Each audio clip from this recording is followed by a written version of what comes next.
I'm careful to not impose any of this on students so that you can be an atheist and go to the training and come out knowing very well how to do IFS, and you don't have to believe any of this. So, Hello, IFS therapy founder says spirit guides loaned him the model. He claims you can change the past, and he describes expelling entities with fire and water.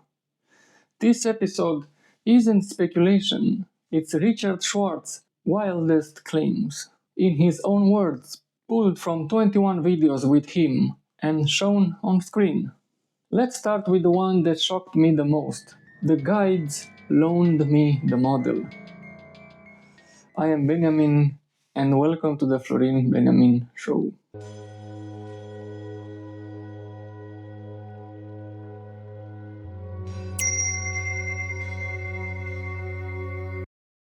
it turns out, I mean, what's been very humbling to me is that it's been made very clear to me that this model didn't come out of my little brain.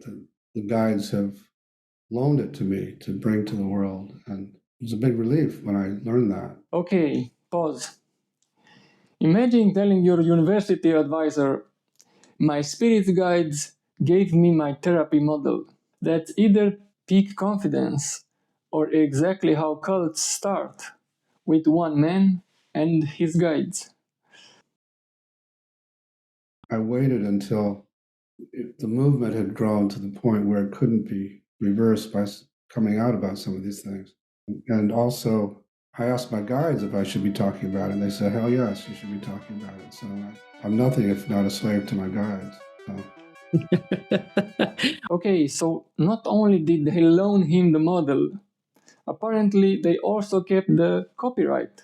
What we have here is poetic humility, or the worst licensing deal in therapy history. When your inner world feels divine, it's easy to stop questioning who's actually leading who.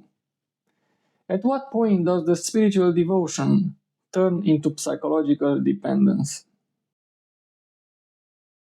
It's useful to know how to call on them and how to listen to them and how to distinguish them.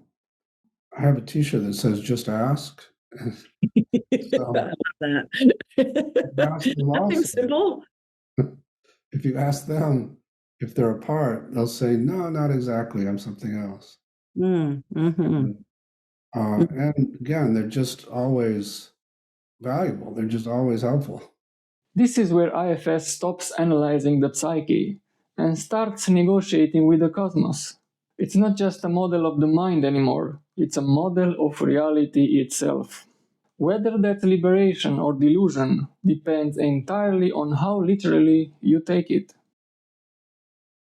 They really seem to have a destructive force, and they seem to be responsive to being removed using elemental kind of ritual or elemental language, whether that be light or fire or water or air or mineral. Well, they're not responsive in the sense that they're kicking and screaming and they're terrified to leave.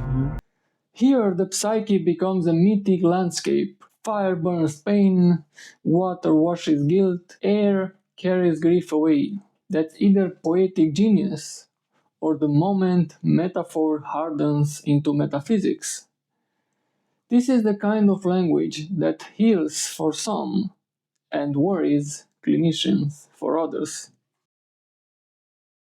But what I found with IFS is that you literally go in, you rewrite the story, your brain absorbs that new story, and then you go out into the world as a different person. I thoroughly agree. There's the line, you can't change what happened, you just have to move on from it. You can't change the past. It turns out that in this inner world, you can literally change the past. Enter the stuck scene, rescue the child, then unburden to elements. Parts often transform immediately. It's a beautiful idea. Who wouldn't want to rewrite their origin story? You can call it symbolic integration or psychological cosplay, acting out a new past instead of confronting the real one. It is not necessarily a new idea, and it might actually just work. So we'll let him know that. and do let it know how old you really are and just see how it reacts. And a lot of times, these parts are totally astounded. And I've had it where people had to go and get a newspaper and show them what the real date is because they just couldn't believe that you've grown up. Poetic, really the adult self bringing proof of the present to the past. You can call it compassionate reparenting, or a ritual of persuasion with yourself as both witness and believer. It does have a noble intention behind. Integrating those pockets of the past into the present, teaching your nervous system that then and now are not the same moment anymore. Although there are such things we call legacy burdens that you didn't get necessarily from your direct experience with your family, but came down through the generations, maybe from some trauma that happened centuries ago, and now you're having to sit with and carry.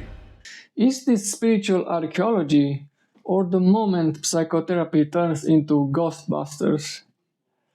We all know about the concept of intergenerational trauma, and IFS speaks a lot about it. Whether you choose to believe it or not, what matters most is if it helps you sleep better at night.